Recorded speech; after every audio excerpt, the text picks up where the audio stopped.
And once again, I do want to say greetings to each and every one of you. Akwaba and welcome.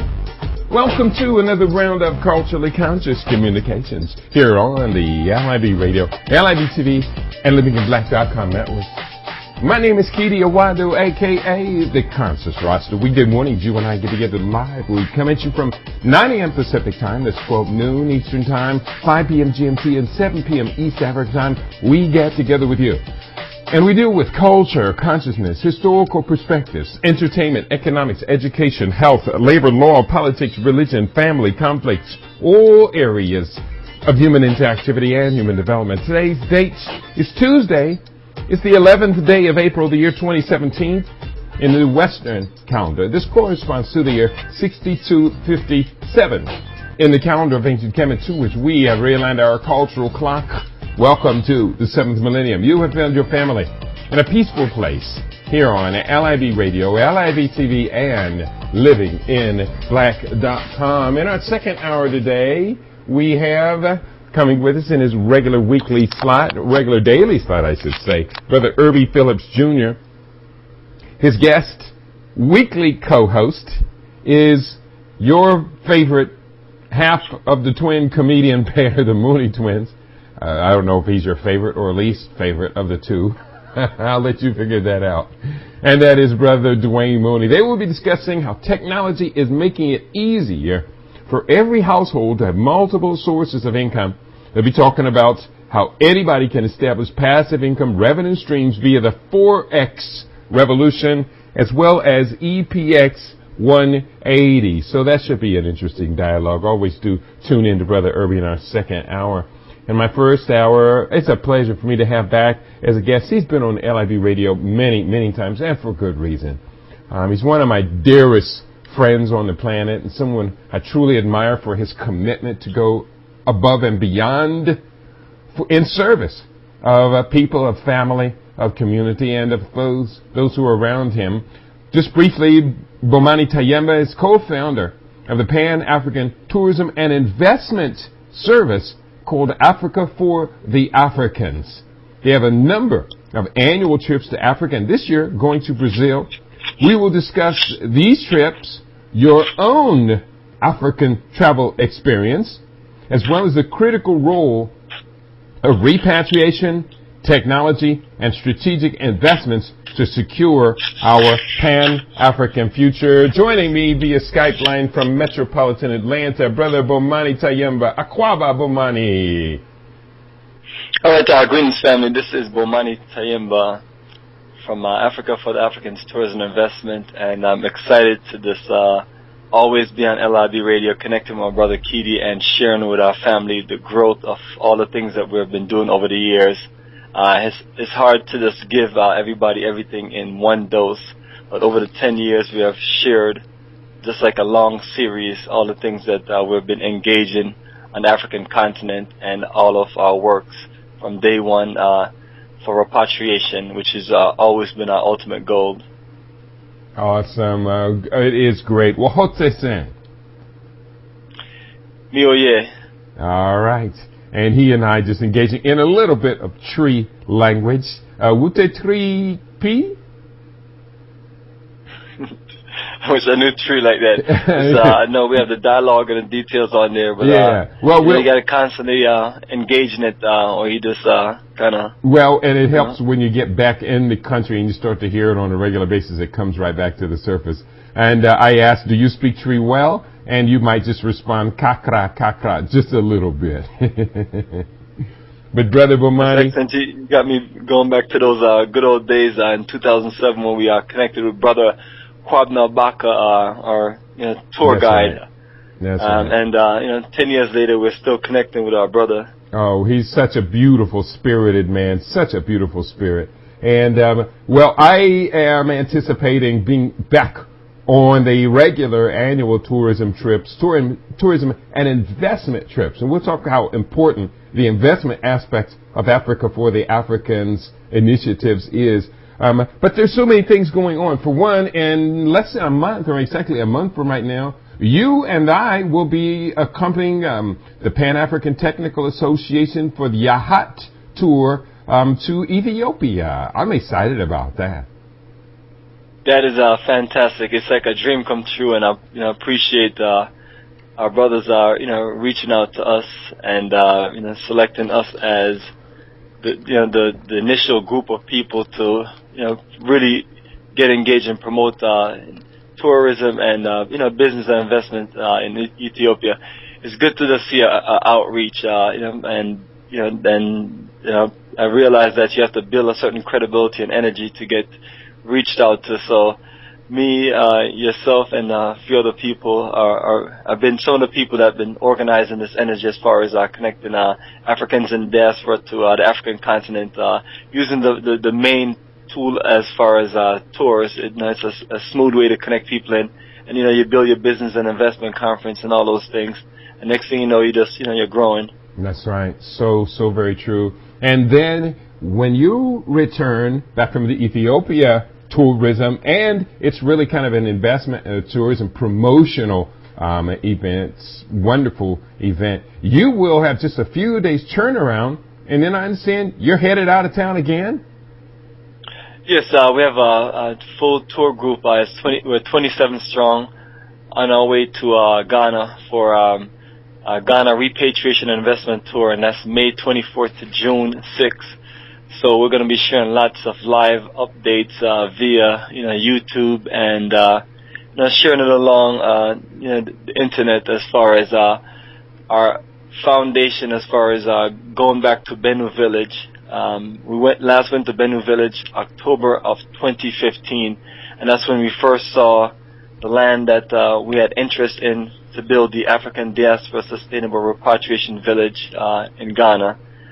Before, we originally wanted to do many things with Fianco, but unfortunately that didn't work out. So the latest has been our connection with Benue Village there in Techiman in the Brongafo region, right in the center of Ghana. And our sister Nuna has been connecting with us since 2012, and annually from there, every October, November. And she has been sharing with us in detail as far as her progress and growth, and the fact that she has laid the initiative to acquire initial 8 to 10 acres of land, and she has invited people, and I have a few good friends of mine, including my brother Mugabe, that went to the Ghana October 2007 tour. He acquired a plot, a quarter of acre of land, and he's building his foundation for his home there in Benue Village. So last year, our sister explained to me that there's a lot of land opportunities right by her, and she said it would be a great idea for us to just have neighboring African diaspora sustainable communities. So I kind of just read this. Every time you just go back to the drawing board with us, and you're always just reaching out to everybody that you have communicated with, because you just never always have everything all figured out and everything. So you're kind of sharing as you go along. So I was telling the repatriation crew that it would be ideal for us to just acquire the initial land right by Benue Village, and then build on and looking to just do something sooner. So it's a great plan, and now we visually get to see the other aspect of land that's there, and then we can just put our initial deposit down, and then in November on the return we can just close the deal and start building the actual community, which will represent all of what we do as far as Africa for Africans tours and investment. It also open up opportunities for those of us who want to make the move and live sustainably, and also just be a part of our repatriation group move, which we have talked about back when we initially connected in 2007, because it was so, when our brother gave out the numbers as far as what it takes for someone to repatriate our family, when you look at those numbers, it missed a lot of people. But when you think about doing something communally where the land is already acquired, individuals get their small piece of land and build their small unit, but they're also part of the community where we're all working in the fields to grow all the organic fruits, vegetables, and also grow all the things that we need, and just begin to use the land as far as this something we can invest in versus just paying rent and mortgages and insurance and paying this and that here on a daily or a monthly basis here in America, and then over the decades after decades, Mm-hmm. So we're learning that, you know, and it'll be nice if we were clear on this and we could have started it 10 years ago. But all the investment that we've used for bus, you know, we could have been acquiring additional bus to where we have a crew of bus and a staff to where we just have an authentic, nice energy to assist more people in repatriating, and also just giving people that nice cultural experience to get them clear of why they want to live, invest, and repatriate there in Ghana. That's right.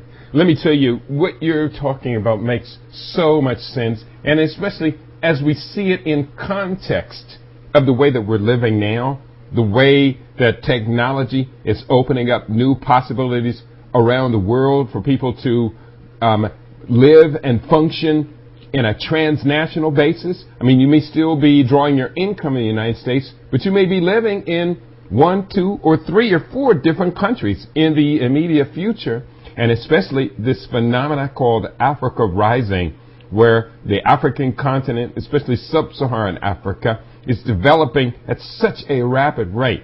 I had a conversation with someone yesterday talking about how many people are latching upon insurance for their parents, $1 million insurance policy for their parents to make the children wealthy. So we were crunching numbers, and I said if 4 working age children bought $1 million insurance policy on one or both of their parents, it might take 30 years of paying into that policy for that policy to finally mature and pay off. And if the policy paid back, say after 30 years, $1 million, they may have paid as much as $600,000 or so into it. And of course you have inflation. But here's the thing, Brother Bomani. Could you imagine if people had set up this type of situation, and when our parents transitioned, and both of my parents have transitioned, that the young people could get $1 million?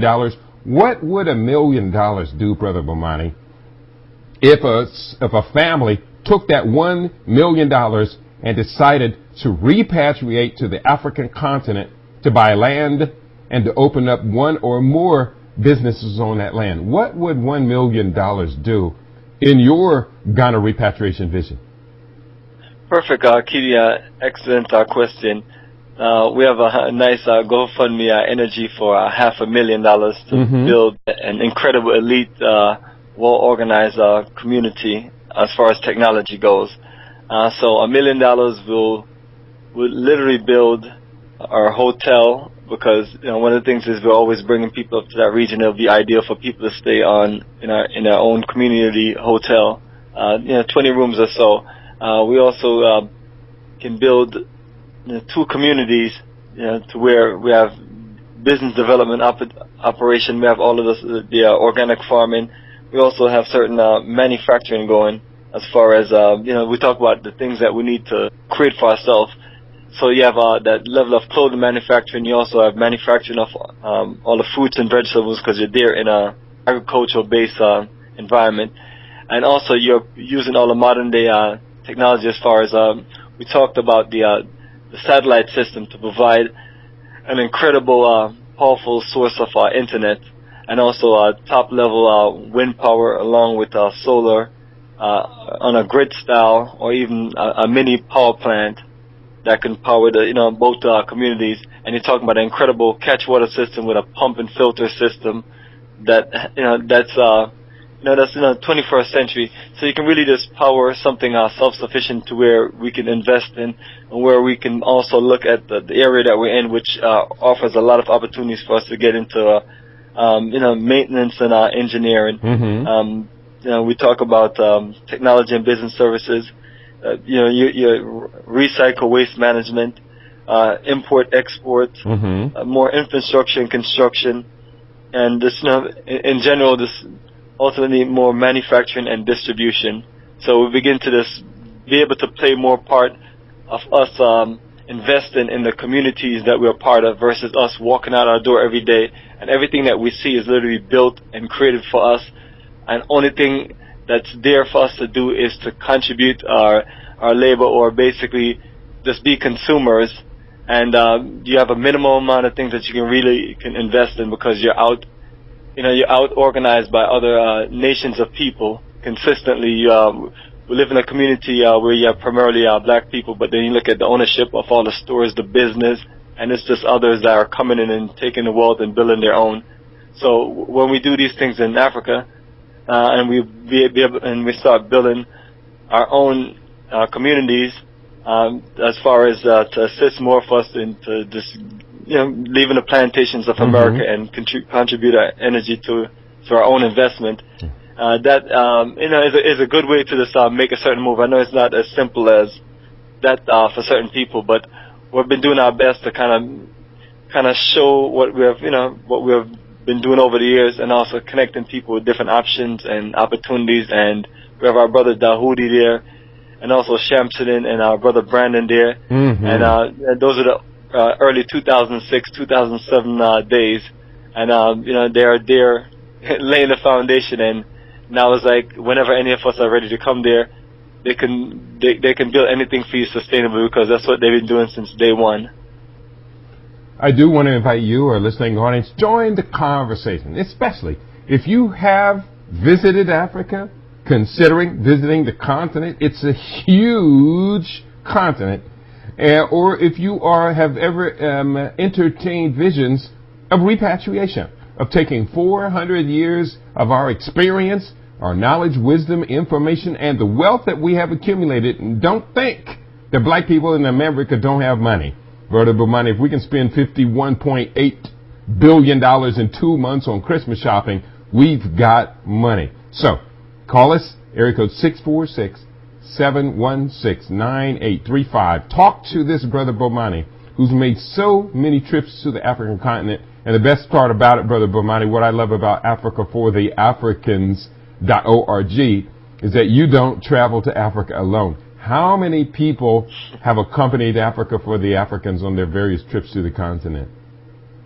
Perfect. On the 11 journeys that we have done there in Ghana, including the Ghana, Togo, and Benin, it's a total of 230 of us on those 11 journeys.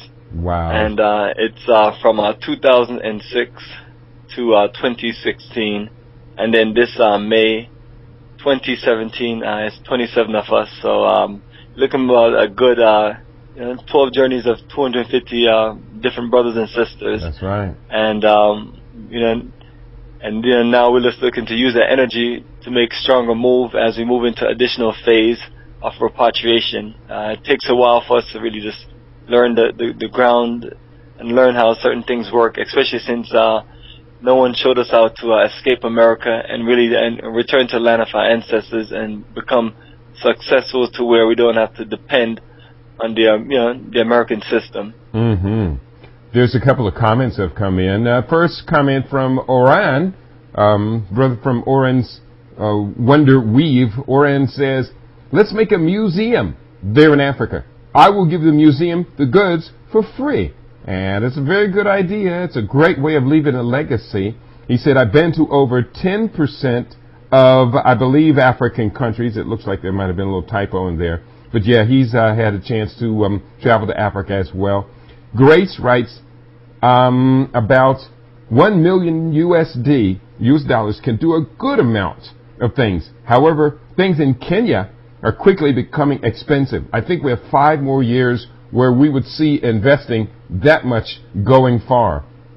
And it is true, because there was a story that came out just recently that talks about 5 African real estate markets that were booming and expected never really to turn back. There were Cape Verde Islands, which has become a kind of a tropical paradise for European vacationers. Accra was on that list of 5 cities. Nairobi, and I know Luanda is considered to be, and it may have changed recently since the downturn in oil, the most expensive city to live in on earth. Even more expensive than Paris, New York, Tokyo, or San Francisco. But, African real estate is booming. Accra, considered to be one of the top 5 real estate markets on the African continent. You know Accra quite well, Brother Bomani.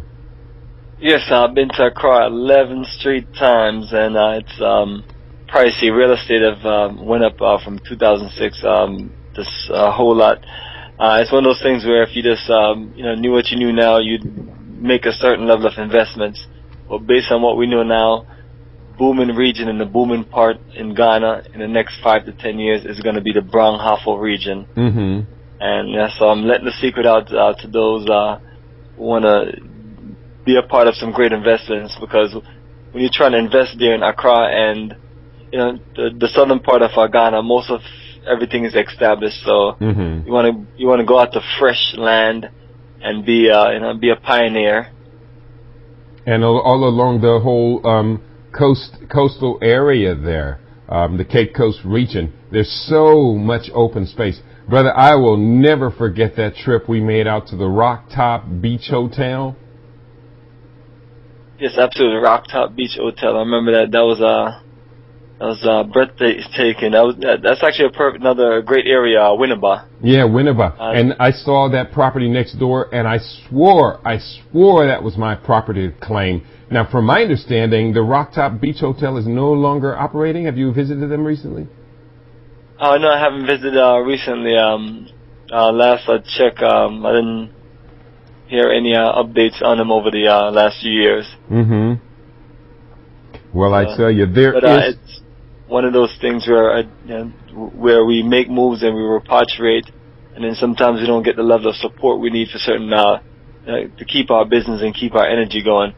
So I've learned from a lot of different things that have happened over the years with different business and different people that have come and gone, and that's why we have came up with the ongoing continuous move as far as putting all the details as far as repatriation and making it more a strong, powerful group move with back with a nice communal energy.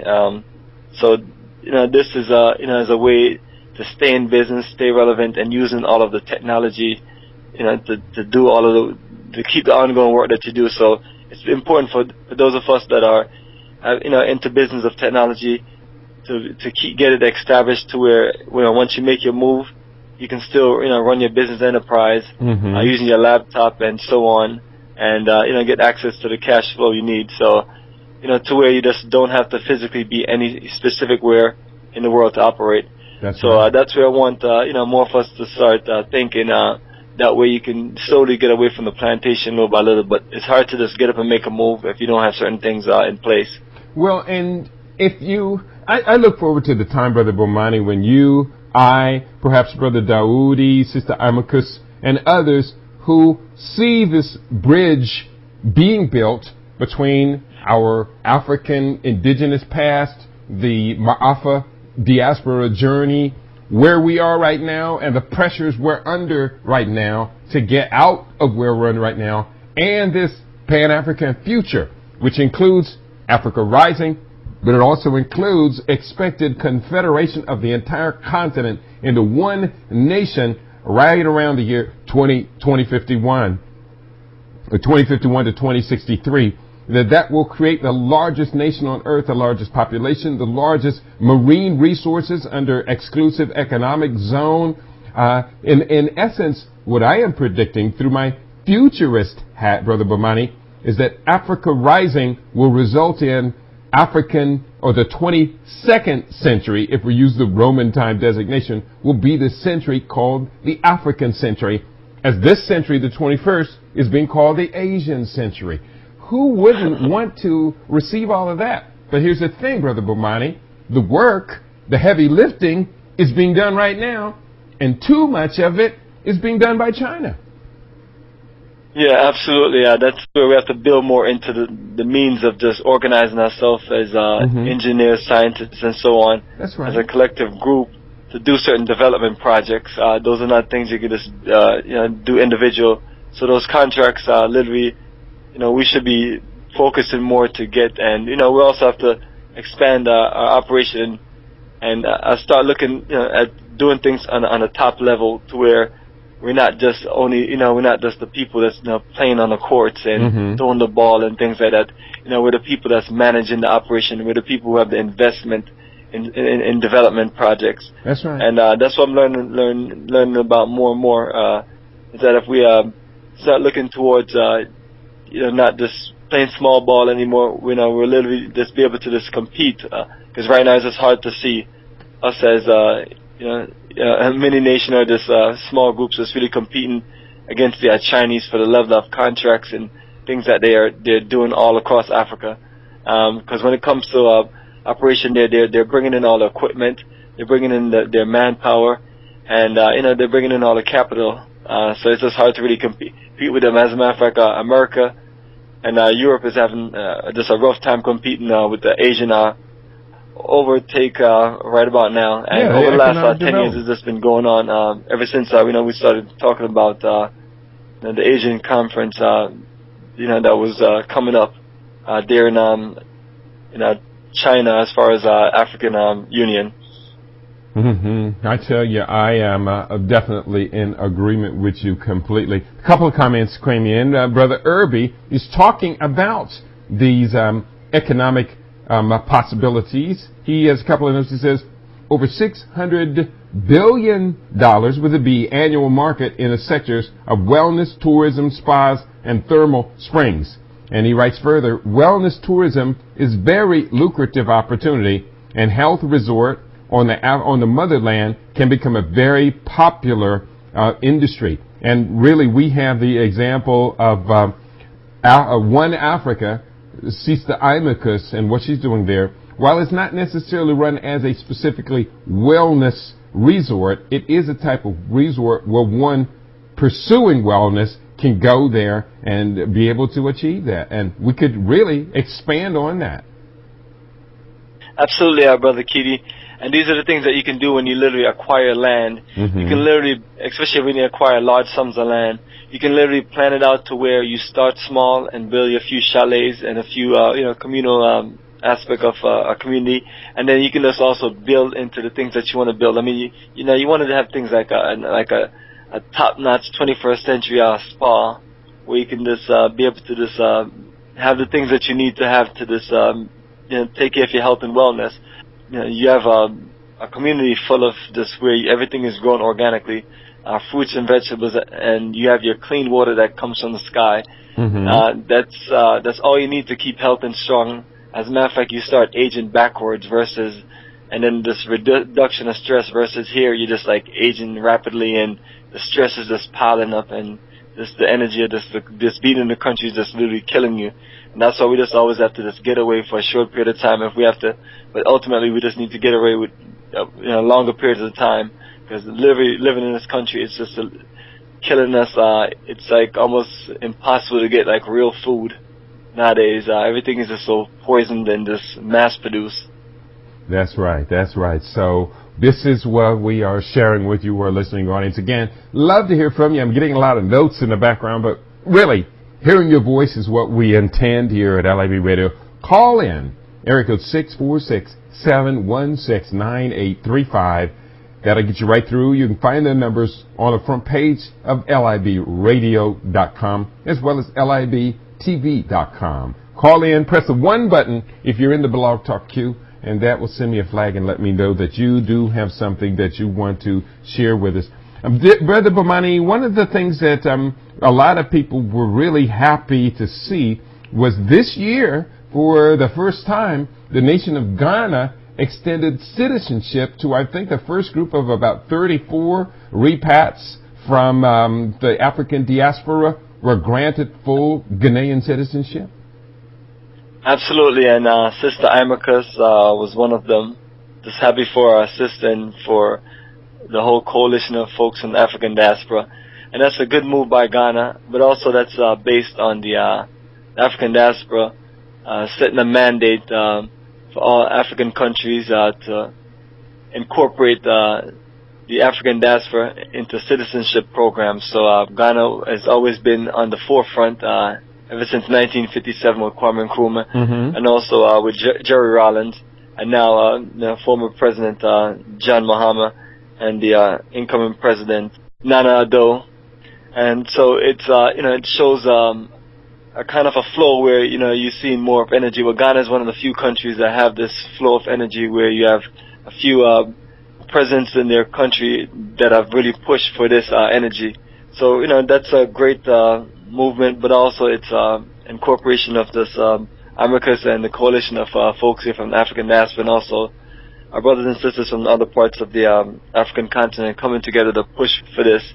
So it shows that all of us have to really make our contributions in this work and energy, and then us and other people bringing this continuous busloads of people throughout the decade. So that's a good move, and the more that we focus on making bigger moves, the better those things will work for us, because it's a situation where we just can't stay here and just wait for African continent to just solve everything and figure it all out. We have to make our contributions. That's what have changed things so far. We got to get realistic about that. My philosophy has always been, when you see a golden opportunity, and what you and I are describing is better than golden opportunity. They did call it the Gold Coast. You got to get in early, and get in deep. People like Brother Daoudi Mahali and Brandon and Shamsuddin and Imakus and others, they got in early, they got in deep, and they're not regretting having made that move. In fact, as you and I know Brother Daoudi's backstory, he was living in the Bay Area. He was scheduled to die. He moved to Africa. Last I heard, he's not only not dying, he's over there making African babies. Yeah, 10 years later, somebody that was told that they were going to die in America in 2007, they're still there living in Africa in 2017. Looking strong and healthy and thriving, and got a robust business going.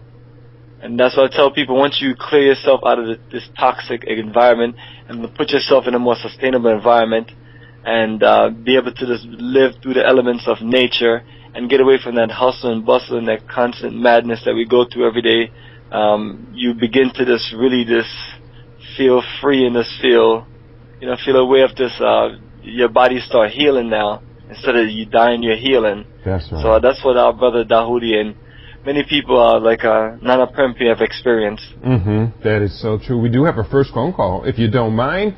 We're going to go to the telephone line. Here we go, 503. You are on with Brother Bomani Tayemba. Give us your name. Where are you calling from? Hi, Katie. It's Cindy calling from Gladstone, Oregon, and I was just wondering, do they take advantage of solar power in that area? And if just a question for your guests, because solar power is a wonderful thing. I've been researching it, and it's so lucrative and just a wonderful thing. Brother Bomani, energy, electrification, solar power. Absolutely, that's what the entire goal is. When you're doing a sustainably community or village, you want to make sure that you incorporate as much of sustainable wind and solar power as possible. So that's the goal. And then when you're building multiple communities, you want to build yourself on a grid or a small power plant. So that's why we're looking to build some energy in this GoFundMe and other things that we're doing to get the best of things that we need to make this a top-notch village operation. If I could just build on that, because, it's been my intention in the last couple of years, and I've really hoped to complete it this year, to go into partnership with you, with Brandon, Daoudi, and Sita Amicus, and Ever, to start to create what are called renewable energy microgrids. And with microgrids, the idea is to use a combination of solar, and not just photovoltaic, but solar thermal now is really becoming the hot go-to technology here in the United States, solar thermal, but also to use that with wind power and biomass, using waste or using other type of green materials and growing bacteria that will actually produce methane gas. So there's a whole spectrum of combinations. Being right on the coast, we could ultimately developing wave power systems as well. But creating these microgrids that will be maybe in the more remote areas where it's not practical to be running heavy power transmission lines, a microgrid could be set up for $10,000 or so that could service anywhere between 5 and 10 homes, have them pay on a monthly basis for the use of this microgrid energy, and before you know it, you're building out a whole lucrative private industrial sector, creating electrification microgrids. Last point I'll make on this, Brother Bomani, between today and the year 2050, it is anticipated that electrifying the entire population of the African continent, which is 70% underserved right now, will require $3 trillion worth of investment and development. Boy, there's a lot of room to grow inside of that. That is incredible, and that's the perfect plan when you're living in the middle of the country and you have a whole lot of land and a whole lot of the sustainable energy, and you live in that sustainable world. You can just take full advantage of that. So that's one thing good about. That's one of the main things good about the Branghafa region. It's not polluted with the terrible infrastructure that a lot of times your main cities have. And I guess that's why people build these incredible co-ops outside of the main cities in different parts of the U.S. Mm-hmm. And it's definitely similar to that. The only difference is that we're doing it in Africa, in the middle of the country, and so that way people are kind of get an idea, what we're doing. That's right. Did you have a follow-up comment or question, Cindy? No, thank you. Very interesting. All right. Do stay tuned. We appreciate your calling in. Thanks again. And we encourage anyone and everyone to share your comments, share your question. Don't let Cindy have all the fun. Call in, area code 646-716-9835. When you're in the queue, hit the 1 button on your telephone. That'll send me a flag and let me know that you do have something that you do want to contribute to today's conversation.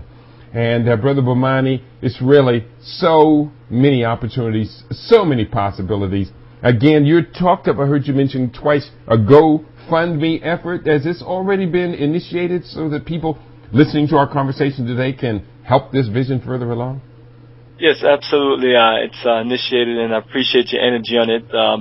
Right now I'm on the main page, and what I've done was I've added pictures and videos and mixed it in the dialogue so people can get a clear flow of the history of what we've been doing, and see that nice video with our sister Nunet at Benue Village in October 2015. What is the link for the page? It's GoFundMe.com/Repatriation Village in Ghana. That's the title of it, Repatriation Village in Ghana. And once you get there, I just give a brief dialogue. And the first thing I always want to do is just thank everyone for their support with our Africa tours over the 10 years from 2006 until present. We have developed a lot of expertise and are now ready to build a community in Techiman to assist our people more in living and doing business in Africa. This is why we've set up this Africa for Africa Sustainable Repatriation Village to serve as a representation for our people reconnecting, and also for our people just really just needing more assistance to reconnect, because it's not the simplest thing to make that move, especially if you're trying to make it by yourself. Yeah, it does take a collaborative network of people, and it can be done. It's not that it's overwhelmingly expensive. The thing about it is, you just have to have a plan, and you have to have a group of people ready, willing, and able to act within that plan. That's not overly complex, Brother Bomani. Yeah, absolutely, and it takes a while to really build it to where this is clear. I remember back in 2004.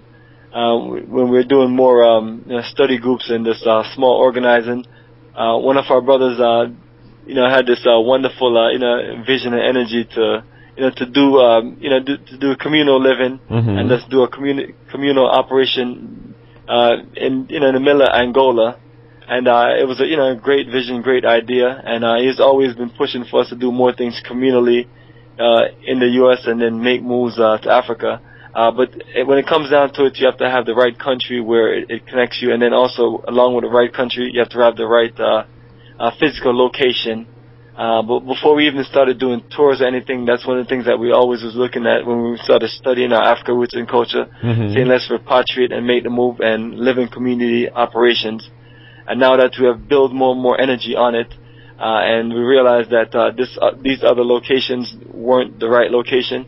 And then over the period of time from 2012 to now, just being in the energy of the Branghafa region and being educated about that region, because 2012 was the first time I heard about it, and then 2015 was the first time I went there, and then all of those things have come together to where now we're just making a longer move, and now we see our set target, like this is a perfect location. And then the good thing about it is everyone else that we know is developing all other parts of Ghana, and they're involved in different things.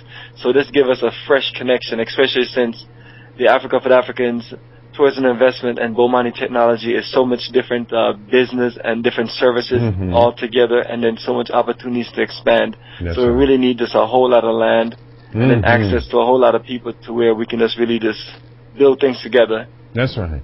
And we do have another phone call, area code 858. I've got you up. Do give us your name. Where are you calling from? Oh, greetings, Brother Petey. Greetings. Your name, where are you calling from? I'm actually calling from Nairobi. One more time, please repeat. I'm sorry. Yeah, it's Abena, and I'm calling from Nairobi. Oh, Sister Abena, what a joy it is to hear your voice, my beloved sister who's been to our home many times. Great to hear you. What's on your mind? Okay, we are connecting from Nairobi, Kenya, so if the connection's not so good, everybody bear with us. Okay. All right, just wanted to say greetings to Brother Bomani. Actually, Techiman has been my home country from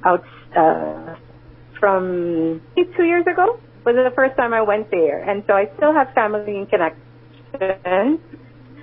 And so it's awesome that they're actually having this effort coming out of Techiman. But one of the things I want him to talk about is, yeah, unfortunately, and I'm going to have to take her out of the queue. The call's just not getting any better. I apologize for that, Sister Abena, but unfortunately, Brother Bomani, this is the current state of telecommunications within the African continent. You have a long experience in technology-based industries as well as I do, and we do know that there's a tremendous opportunity to expand businesses in telecommunications on the continent. Absolutely, and that's what I talk about, that us getting more into satellite technology service. And you mentioned to me, you heard about Ethiopia launching their own satellite, and different countries in and outside of Africa doing the same. And but also you talk about us just getting more grip on building the foundation for technology, so our communication could be crisp. When I call England or communicate in England, I don't have that same problem as my communication in Ghana. That's right. So that's very unfortunate. But these are the things that we can invest in and be a part of the growth of it. So that's why I'm always looking to get us to think outside the box, and not all of us run into the same cities where everything is already developed and where you have the best of internet and all those things. And I'm challenging more and more for our people to think outside the box and be more into development. So this is perfect for us here in the Bronghafa region. Let me give you an example of what I'm talking about. For many years here on LIB Radio, we did a weekly show called Tech Talk. Then we turned it into Future Talk, and then Tech Talk, Future Talk. You were the guest on the program numerous times. And in that program, at one point, we saw the first 7 fiber optic bundles, cables being run from other parts of the world, being dropped on West African cities like Accra, Lagos, Abidjan, Morocco, and others received these first 7 bundles. They were capable of transmitting 650 gigs per second of information, of data on these fiber optic bundles. But the thing is, they were just being dropped on the coast. Once they're dropped there, you have to build out an infrastructure of communication from that international connection. Well, last time I checked, Brother Bomani, there were over 60 fiber optic bundles being dropped all around the coast of the African continent, and it was being proposed that the BRICS nation, especially led by China and Russia, wanted to build an alternative internet-based global communication system, and so they were going to come in and either match or exceed the other fiber optic bundles, which were leading directly to the UK or to the Arab nations on the eastern shores. So what we're saying, Brother Bomani, is that someone could take their investment and their expertise and go and build out infrastructure just by leasing part of that fiber optic bundle, and the new ones now are 1.3 terabytes per second. Build out and make a lot of money. We have a couple of callers, but did you want to respond to what I just put on the table? That would be perfect business for us. I think it would be perfect, a perfect fit for us. And I'm open to get into that, but sometimes you just have to get there on the ground and get things set up, and you be ready to just get involved in everything. And we have to use other people's money at that point. But you and I know the technology, the backbone of how to put this together. Caller, we have 2 callers online. Take them in order. 310. I have you up. Your name. Where are you calling from? This is Brother Irby. Good day to Brother Bomani and you, Brother Keaty. Greetings, Irby. Brother Bomani, is it correct for me to assume that you can be like a consultant or an intermediary for if I come to you with a plan for wanting to move and open business somewhere on the continent of Africa, that you would find the best location on the continent for my plan to be established? Yeah, what I can do is we can find the best place in Ghana. All of our experience and what we have set up is in Ghana, and that's where we can give you the best guarantee as far as what we can do. And the more we actually have our business, our infrastructure there set up with our full staff of people there in our own business, our enterprise right there in Techiman, the more we can just be of communication and assistant to do different projects with different people, especially in the areas of sustainable living, investment, and people who do the manufacturing and do the actual work. Those are the things that we can get set up. So many things that we can do, but we just our base has been here, but we have the connection, the energy, and the experience, and the following, and to where we don't have to physically be in one location anymore. So we're looking to this, be there more so. Right now, we have always used our brother David from our Repatriation Investment Conference, and also Sister because they have been the main consultants to help people repatriate over the years since we're not physically there, and also our tour guide Kwabena Baka, and a few other people that we have there set up. So it's something that we can always do, and I'm always telling everyone, don't wait specifically for us. If you got to make a move, let us know. We'll help get you connected to to many different aspects of things here in the country. Wow, thank you, thank you. That takes a lot of risk out of making the move. I appreciate that type of service. Thank you, brother. We absolutely appreciate your energy, brother. It's one of those things where we need more and more of us to figure out how we're going to make repatriation feasible for more and more people, because at the rate it's going, it's most of the people I've seen that have made the move has been individuals. We do know of one big family, the family from the Purple House, our brother Keaty, that have multitudes of people, and they're into the top-notch, real communal living. And we first experienced that family in 2007, and I think that really gave us a vivid feel of what a communal family is. They had, I think, we went to the big Purple House, but I want to say they had at least one or two other house, and those are some of the things that we can do. And you just think about the cost of living that have been reduced, and you think about how they have helped other people as far as council people, because when you're doing that kind of living and making that kind of move, you're gaining a serious type of experience, and it's something that's just that's just not out there, just laid out there, how you just follow and made these moves.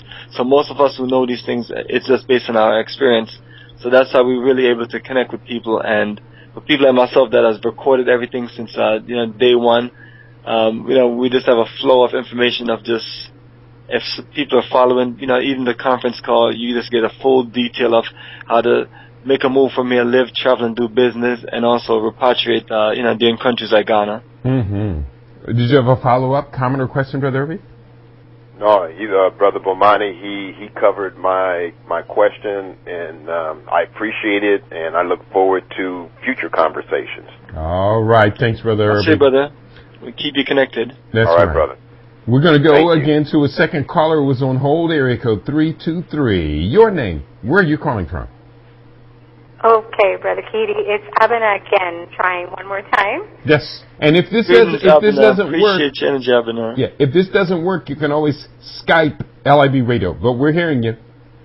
Okay, good. Yeah, it's a different method. Earlier, I was using my cell phone. So, greetings, Brother Bomani. I hear you're in my backyard, Techiman. I've had connections with there for over 21 years, and it's a wonderful place to be. But what I wanted to ask you to just share with the audience is, as far as from coming into Ghana from as an investor, vis-a-vis, let's say, the immigration process, what does that take to come into Ghana as an investor and to actually start a project or participate in a project? Just real quick before I let you answer, I know in Ethiopia, you need to come in with $100,000 US, and it's the same for Kenya. In order to come in as an investor, start a company, or partner with a company. And also some countries, they only allow investors to invest in certain industries without a partner. So just wanted to ask you to give some insight on that part as far as Ghana is concerned. Yes, definitely a very in-depth situation. And understand that some countries have different numbers. The numbers have changed in Ghana over the period of time from you requiring a Ghanaian partner and it being $10,000, or you just doing sole proprietorship for $30,000 as far as investment in cash or equipment. And that number have just blossomed up to some crazy numbers to where it's now $250,000 to $500,000 with needing to have a Ghanaian partner. Wow. To also doing sole proprietorship. These numbers I tend to tell people, don't let them throw you off. The main thing that you need to connect in Ghana is Ghana visa. Once you have your Ghana visa, you can start building your residency and then start doing things, more communal with other people. And then even so, if you really need to meet those numbers, you can do it as a communal organization or operation. And that's what our repatriation village would be more like.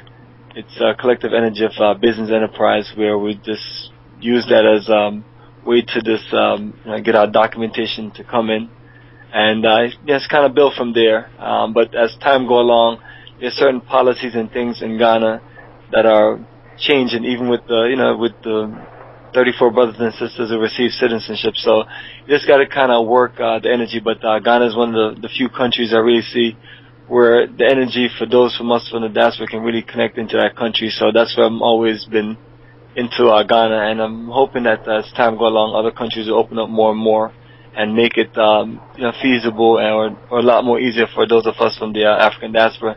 One of the talking things about. that I've been really praying within the AU that there is a different track for those from the 6th region that will be different from just anyone that's coming as an investor, because many of us, we've come in as an investor, but we're actually repatriating. We're coming to stay. And so it's not just for business, And so my hope is, like you're saying, all of the member states, we can get them to listen to setting up a different plan for us so that it is easier to come in and to stay and to do business. Because after we come in as investors, we're still on this annual renewal thing, and then we end up having to every year pay a lot of money to renew our paperwork. So all of that is kind of discouraging for a lot of our people from our community. So, but anyways, we're here, and I'm so glad to hear what you're doing, and we'll support it. And hopefully, the next time I go to Tetraman, I'll be able to come visit you guys. That's right. Thank you so much. Thanks a lot, Brother Keating. Great to hear from you always. And let's connect. Maybe we can get a program in with you via Skype, and we can have you in as our guest. I definitely look forward. We're almost at the end of the program. I do have a note. Sister Dr. Sharita, who's going to be my guest tomorrow, Brother Bomani. Dr. Sharita Yazid says, "Hey, Bomani, you know Dr. Sharita." Absolutely. Yeah, and so many of our beautiful friends and family that we've known over the decades now have made that move and repatriated and spend the bulk, most of the year on the African continent. We're going to encourage other people to do. Once again, I want you to inform the people about Africa for the Africans, where they can learn more and why. In your best 1-minute pitch, Brother Bomani, why they absolutely positively must accompany Africa for the Africans on one of these tourism and investment conferences on the continent. Perfect. Appreciate your energy, family. This is Bomani Tayemba. Visit our website, africafortheafricans.org, and you're looking at 10-year dialogue, video tours, photos, and documentation overall as far as our travel to Ghana over the last 10 years, 11 magnificent journey. And it's a journey that just opens you up to many things as far as just reconnecting to your roots, living, doing business. It's also just enjoying shopping, nightlife, and just being out the elements of America and just being with your peers and being in an environment where you can actually see yourself doing things in the future. So it's a incredible exposure to just give you clarity of the future of the things that we talk about in details that might not just be clear up front to everyone, but it's a process of how we have came from a study group of wanting to learn about our roots and culture in 2004 to traveling to the continent to being able to build the level of investment to connecting brothers and sisters like Dahudi and Sister Sharita to to the Repatriation Investment Conference in 2007 to where they have been living there on the continent and doing many wonderful things. So family, the possibilities are incredible, but this gives us an open opportunity to really build something sustainable for ourselves also as we begin to showcase more and more land opportunities around Ghana. That's right. Valerie writing, and this is Valerie Yaffa Ellington writing, I took the Ghana tour in 2012. Well worth it. Amazing investment and the trip of a lifetime. Brother Bomani, for me, it was so much a trip of a lifetime that I had to go back. I came in 2007 for a UNIA conference, later came back that year with Africa for the Africans, and then had to keep coming back. The recession kind of pulled me off schedule, but I expect to get back on schedule this year and to build at a whole new level. Brother, this is a beautiful future, and I'm so grateful to you, to Brother Mahdi, for introducing me to this powerful vision of Africa for the Africans.org. Absolutely, Brother Keaton. Last time you came to Ghana with us was the October, November, Ghana, Togo, and Benin. That's right. 2009, and now we're going back again with you this November of 2017, literally 8 years later, and we'll be able to just really build from there as far as 2018 and the future comes. So right now, we have a lot to dialogue, but appreciate your energy. Yeah. My phone number, family, is 404-931-9429, and website again, africafortheafricans.org. Connect with me, and I can connect you with everything else. That's right. And tell Brother Bomani you heard about it on LIV Radio, LIV TV. We want to get back on the front line helping to promote this. And as you mentioned, Benin, I know we're going to leave off the air, but it just maybe a 10-second comment. One of the outstanding points of that trip was visiting this beautiful village, Ikoloja, where this beautiful Rastafarian couple from the French Caribbean, from Guadeloupe, had repatriated to Benin, built this beautiful little school there, and the Benin government so appreciated them, they gave them 2 land grants. The first one of 4 hectares. They built this beautiful little Pan-African village, and just before we arrived, didn't they get another land grant of over 200 hectares of land? Yes, brother, that's amazing, and that shows you when you have a plan and when you're ready to make moves and do business and get things rolling. Our family in Africa is there for you. Get you access to the land you need to do your projects. That's right. And there's plenty of land. Just come with a plan. And on that note, Brother Bomani, we're going to have to move forward. Everybody, if you missed any portion of this conversation in this hour with Brother Bomani, I want you to go to livradio.com and look at our archives, livradio.com/7MAC, and look for the Ghana Repatriation Tour conversation with Bomani Tayemba. Going to take a short pause. On the return, we're going to be back with your brother, our brother, Brother Irby Phillips Jr., his special co-host, Dwayne Mooney, talking about multiple streams of income and Forex. Don't you even think about going nowhere. We'll be right back with you on LIB Radio, LIB TV, and livinginblack.com.